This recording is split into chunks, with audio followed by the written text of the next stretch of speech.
पाणीपागକୁ ନେଇ ବଡ଼ ଖବର। ରାଜ୍ୟରେ କମିବ ବର୍ଷାର ବିସ୍ତୃତି। ଆସନ୍ତା ଏକ ସପ୍ତାହ ରାଜ୍ୟକୁ ନାହିଁ ବର୍ଷା ଭୟ, ଯାହାଫଳରେ ସାମାନ୍ୟ ଆଶ୍ୱସ୍ତି ମିଳିଛି। ପାଣିପାଗ ବିଭାଗର ସୂଚନା ଅନୁଯାୟୀ ରାଜ୍ୟର ବର୍ଷାର ପରିମାଣ କମିବ, କିନ୍ତୁ ମୌସୁମୀ ବାୟୁ ସକ୍ରିୟ ରହିଥିବା କାରଣରୁ କିଛି ସମୟ ସ୍ଥାନରେ ବର୍ଷା ହୋଇପାରେ। ରାଜ୍ୟର ଗୋଟିଏ ଦୁଇଟି ଜିଲ୍ଲାରେ କିଛି ସ୍ଥାନରେ ପ୍ରବଳରୁ ଅତି ପ୍ରବଳ ବର୍ଷା ହେବା ନେଇ ପୂର୍ବାନୁମାନ କରିଛି ଆଞ୍ଚଳିକ ପାଣିପାଗ ବିଭାଗ।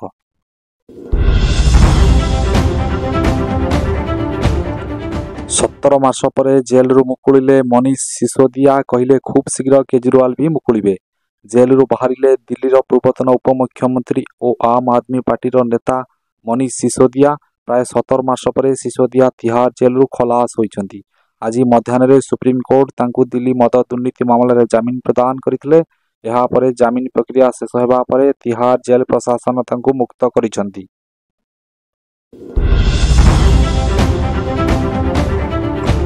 ଉଦ୍ଯାପନୀ ସମାରୋହରେ ମନୁ ଭାକରଙ୍କ ସହ ପିଆର୍ ଶ୍ରୀଜେଶ ହେବେ ଭାରତର ଧ୍ୱଜାଧାରୀ। ପ୍ୟାରିସ୍ ଅଲିମ୍ପିକ୍ସ 2024 ଜୁଲାଇ 26 ସେନ୍ ନଦୀରେ ରଙ୍ଗାରଙ୍ଗ କାର୍ଯ୍ୟକ୍ରମ ସହ ଆରମ୍ଭ ହୋଇଥିଲା। ଅଗଷ୍ଟ 11ରେ ଏହାର ଉଦ୍ଯାପନୀ ସମାରୋହ ଆୟୋଜନ କରାଯିବ। ଭାରତୀୟ ଅଲିମ୍ପିକ୍ସ ସଂଘ ପକ୍ଷରୁ ଦିଆଯାଇଥିବା ସୂଚନା ଅନୁସାରେ ଉଦ୍ଯାପନୀ ସମାରୋହରେ ଭାରତ ପାଇଁ ମନୁ ଭାକର ଏବଂ ପିଆର୍ ଶ୍ରୀଜେଶ ଧ୍ୱଜାଧାରୀ ଭୂମିକା ନିର୍ବାହ କରିବେ।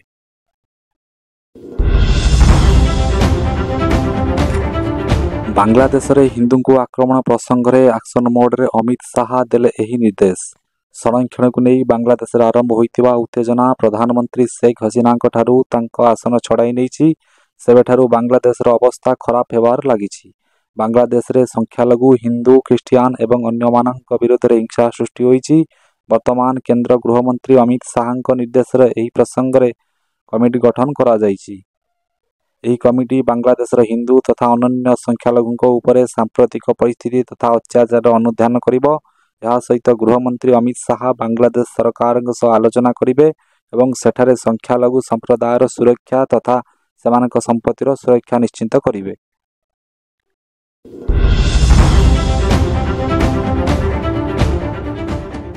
କେରଳ ଯିବେ ମୋଦି, ୱାଇନାଡ୍ ପ୍ରଭାବିତ ଅଞ୍ଚଳରେ କରିବେ ପରିଦର୍ଶନ। ପ୍ରଧାନମନ୍ତ୍ରୀ ନରେନ୍ଦ୍ର ମୋଦି ଅଗଷ୍ଟ 10ରେ କେରଳର ୱାଇନାଡର ଭୂସ୍ଖଳନ ପ୍ରଭାବିତ ଅଞ୍ଚଳରେ ପରିଦର୍ଶନ କରିବେ। ଏହି ଦୈବୀ ଦୁର୍ବିପାକର 300ରୁ ଅଧିକ ଲୋକ ପ୍ରାଣ ହରାଇଥିବା ବେଳେ ଏହି ବିନାଶରେ ପ୍ରଧାନମନ୍ତ୍ରୀ ଏକ ବିମାନ ସର୍ଭେ କରିବେ।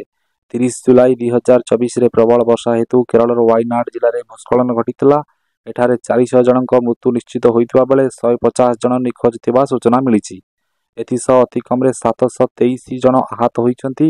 ସେନା କର୍ମଚାରୀ, ଏସ୍ଓଜି ଅଧିକାରୀ ଏବଂ ଜଙ୍ଗଲ ଅଧିକାରୀଙ୍କ ସହ ଏକ ସ୍ୱତନ୍ତ୍ର ଟିମ୍ ସୁଜିପାରାସ୍ଥିତ ସୂର୍ଯ୍ୟୋଦୟ ଉପତ୍ୟକାର ଜଙ୍ଗଲ ଭିତରେ ସର୍ଚ୍ଚ ଅପରେସନ କରୁଛନ୍ତି।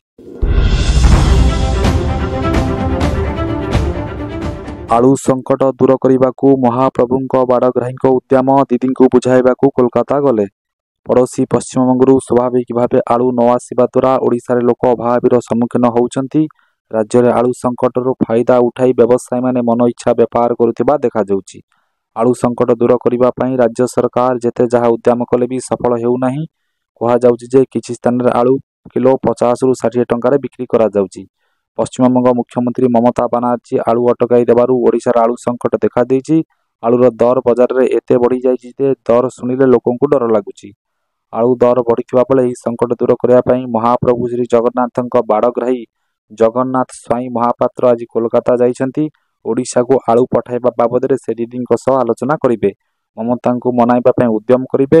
ସେ କଥା ହେବା ପରେ ରାଜ୍ୟର ଉପୁଜିଥିବା ଆଳୁ ସମସ୍ୟାର ସମାଧାନ ହେବ ବୋଲି ଆଶା ରଖିଛନ୍ତି।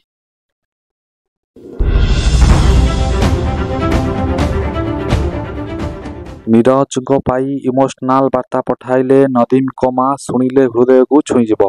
ପାକିସ୍ତାନର ଅରଶଦ ନଦୀମ, ଯିଏ ପ୍ୟାରିସ୍ ଅଲିମ୍ପିକ୍ସରେ ଜାଭେଲିନ୍ ଇଭେଣ୍ଟରେ ଭାରତର ତାରକା ନୀରଜ ଚୋପ୍ରାଙ୍କୁ ହରାଇ ସ୍ୱର୍ଣ୍ଣ ପଦକ ଜିତିଛନ୍ତି। ନୀରଜ ଜାଭେଲିନ୍ରେ ରୌପ୍ୟ ପଦକ ଜିତିଛନ୍ତି। ନିକଟରେ ନୀରଜଙ୍କ ମା ନଦୀମଙ୍କୁ ପ୍ରଶଂସା କରିଥିଲେ ଏବଂ ତାଙ୍କୁ ତାଙ୍କ ପୁଅ ବୋଲି କହିଥିଲେ। ଏବେ ଅରଶଦଙ୍କ ମା ପ୍ରତିକ୍ରିୟା ଆସିଛି। ସେ ଭାରତର ପୁଅ ପାଇଁ ସୀମା ଆରପାରିରୁ ଏକ ବାର୍ତ୍ତା ପଠାଇଛନ୍ତି। ଅରଶଦଙ୍କ ମା କହିଛନ୍ତି ସେ ନୀରଜ ମଧ୍ୟ ତାଙ୍କ ପୁଅ ଭଳି।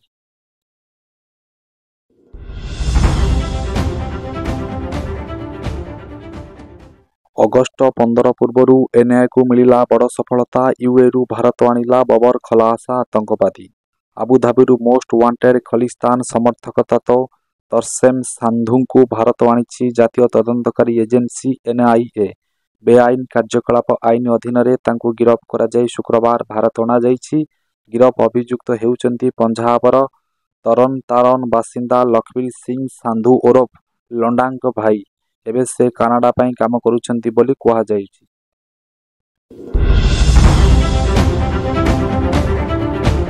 ବାଂଲାଦେଶ ପ୍ରଧାନମନ୍ତ୍ରୀ ଶେଖ୍ ହସିନା ତଡ଼ା ଖାଇବା ପରେ ମୋଦି ଥରୁଛନ୍ତି କହିଲେ ସୁବ୍ରମଣ୍ୟମ ସ୍ୱାମୀ।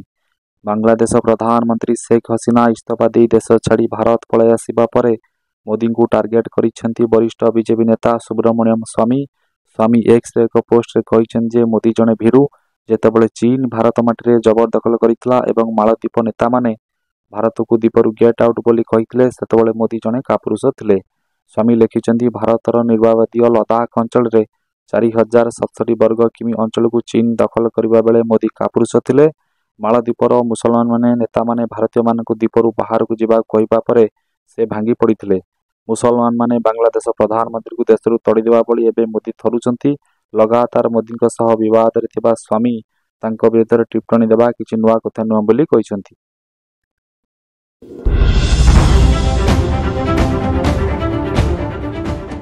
13 ମାସରେ 10 ଜଣ ମହିଳାଙ୍କୁ ହତ୍ୟା କରିଥିବା ସିରିଏଲ କିଲର ଗିରଫ। ଉତ୍ତରପ୍ରଦେଶର ବେରିଲର ଫତେଗଞ୍ଜ ପଶ୍ଚିମ ପୁଲିସ ଆଜି ଗତ 13 ମାସ ମଧ୍ୟରେ 10 ଜଣ ମହିଳାଙ୍କୁ ହତ୍ୟା କରିଥିବା ଜଣେ ସିରିଏଲ କିଲରକୁ ଗିରଫ କରିଛି। ପୁଲିସର ସୂଚନା ଅନୁସାରେ ସାଇକୋ ହତ୍ୟା କରି ନବାବଗଞ୍ଜ ପୁଲିସ ଷ୍ଟେସନ ଅଞ୍ଚଳରେ ହୋଇଥିବା ବେଳେ 2 ଦିନ ତଳେ 3 ଜଣ ସନ୍ଦିଗ୍ଧ ଯୁବକଙ୍କ ସ୍କେଚ୍ ଜାରି କରିଥିଲା ପୁଲିସ। ଏହି ଅଭିଯୁକ୍ତ ସେମାନଙ୍କ ମଧ୍ୟରୁ ଜଣେ ବୋଲି କୁହାଯାଉଛି। ସୂଚନା ଥାଉ ଯେ ହତ୍ୟାକାରୀ ଜଣକ 22 ଜୁଲାଇ 2023ରେ ପ୍ରଥମ ଥର ଜଣେ ମହିଳାଙ୍କୁ ହତ୍ୟା କରିଥିଲେ। ଖଜୁରିଆ ଗ୍ରାମର କୁସୁମା ନାମକ ଜଣେ ମହିଳାଙ୍କୁ ଗଳା ଚିପି ହତ୍ୟା କରାଯାଇଥିଲା। ଏହାପରେ ଏହି କ୍ରମ ଆରମ୍ଭ ହେଲା।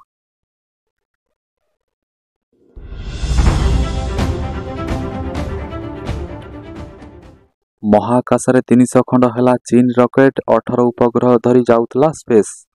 ଏଲେନ ମସ୍କ କମ୍ପାନୀ ସ୍ପେସ୍ ଏକ୍ସରୁ ପ୍ରେରଣା ନେଇ ଚୀନ ନିଜସ୍ୱ ଷ୍ଟାର ଲିଙ୍କ ତିଆରି କରିଥିଲା। ତେବେ ସାଟେଲାଇଟ୍ ଲଞ୍ଚ ପରେ ଚୀନର ଏହି ରକେଟ୍ 300 ଖଣ୍ଡ ହୋଇଯାଇଛି, ଯାହାପରେ ଏବେ ସ୍ପେସ୍ରେ ବର୍ଜ୍ୟବସ୍ତୁ ପାଲଟିଛି।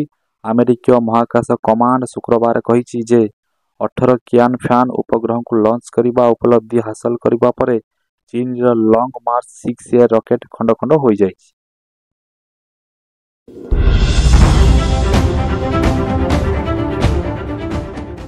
କେରଳ ଯିବେ ମୋଦି, ୱାଇନାଡ୍ ପ୍ରଭାବିତ ଅଞ୍ଚଳରେ କରିବେ ପରିଦର୍ଶନ।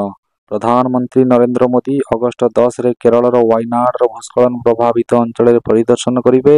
ଏହି ଦୈବୀ ଦୁର୍ବିପାକର 300ରୁ ଅଧିକ ଲୋକ ପ୍ରାଣ ହରାଇଥିବା ବେଳେ ଏହି ବିନାଶରେ ପ୍ରଧାନମନ୍ତ୍ରୀ ଏକ ବିମାନ ସର୍ଭେ କରିବେ। 30 ଜୁଲାଇ 2024ରେ ପ୍ରବଳ ବର୍ଷା ହେତୁ କେରଳର ୱାଇନାଡ୍ ଜିଲ୍ଲାରେ ଭୂସ୍ଖଳନ ଘଟିଥିଲା। ଏଠାରେ 400 ଜଣଙ୍କ ମୃତ୍ୟୁ ନିଶ୍ଚିତ ହୋଇଥିବା ବେଳେ 150 ଜଣ ନିଖୋଜ ଥିବା ସୂଚନା ମିଳିଛି। ଏଥିସହ ଅତିକମ୍ରେ 723 ଜଣ ଆହତ ହୋଇଛନ୍ତି। ସେନା କର୍ମଚାରୀ, SOG ଅଧିକାରୀ ଏବଂ ଜଙ୍ଗଲ ଅଧିକାରୀଙ୍କ ସହ ଏକ ସ୍ୱତନ୍ତ୍ର ଟିମ୍ ସୁଜିପାରସ୍ଥିତ ସୂର୍ଯ୍ୟୋଦୟ ଉପତ୍ୟକାର ଜଙ୍ଗଲ ଭିତରେ ସର୍ଚ୍ଚ ଅପରେସନ କରୁଛନ୍ତି।